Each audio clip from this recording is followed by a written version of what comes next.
আজি 15 আগষ্ট 2025 চন। স্বাধীনতাৰ বোলে আজি 79 বছৰ হ'ল। সঁচাৰ্থতো আমি স্বাধীনতা পালোঁ নে নাপালোঁ সেইটো সন্দেহৰ বিষয় বা প্ৰশ্নৰ বিষয়। কিমান আমি স্বাধীন, য'ত আজি আমাৰ জন্মভূমিতে আমি কথা কোৱাৰ অধিকাৰ আজি আমাৰ নাই।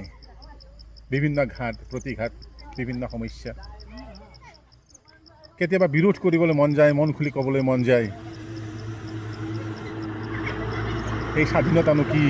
এই স্বাধীন নে পৰাধীন? আমি যিয়ে নহওক,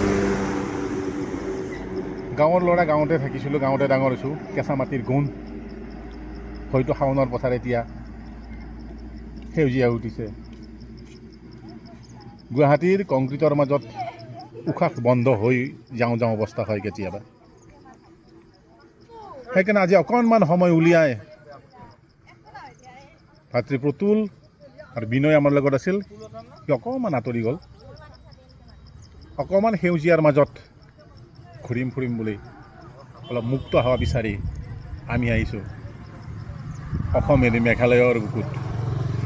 চাৰিওফালে সেউজীয়া পাহাৰ, বিশুদ্ধ বতাহ, না গৰম না ঠাণ্ডা, এটি নাতিশীতোষ্ণ বতৰ। ভাল লাগিছে চাওক, চাৰিওফালে সেউজীয়া আৰু সেউজীয়া, পাহাৰ আৰু পাহাৰ, ভাল লাগে। সেয়েহে মই এবাৰ প্ৰতুলৰ দুএষাৰ ভাষ্য ল'ব চেষ্টা কৰিম। মোৰ লগত আছে প্ৰতুল, পি কে, গতিকে আমাৰ এয়া পি কে। চ' কি ক'ম, দাদাই যিখিনি কথা ক'লে মোৰো সেই একেই কথা, মনৰ কথা একেই কথা। হ'ল কি 15 আগষ্ট হিচাপে আজি গুৱাহাটীতে আছোঁ যিহেতু, অকণমান ওলাই আহিলোঁ দাদাৰ লগত। দাদাৰ এটা চিনাকি জেগা, আহি থাকে তেখেত আগে পিছে। এইপিনে আমি ৰাণী গেটেৰে সোমাই মোটামুটি এইখিনি কি জেগা বুলি কওঁ, আমি মোটামুটি মেঘালয়ত আছোঁ। এটা বহুত সুন্দৰ জেগা। আমি জিৰাঙলৈকে গ'লোঁ, মোটামুটি 35 কিলোমিটাৰ ৰাণী গেটৰ পৰা। আৰু ইয়ালৈ এইপিনে ওলাই গৈ নংপু পাব পাৰি বুলি শুনিছোঁ। এদিন যাম নংপু, শ্বিলং ওলাম।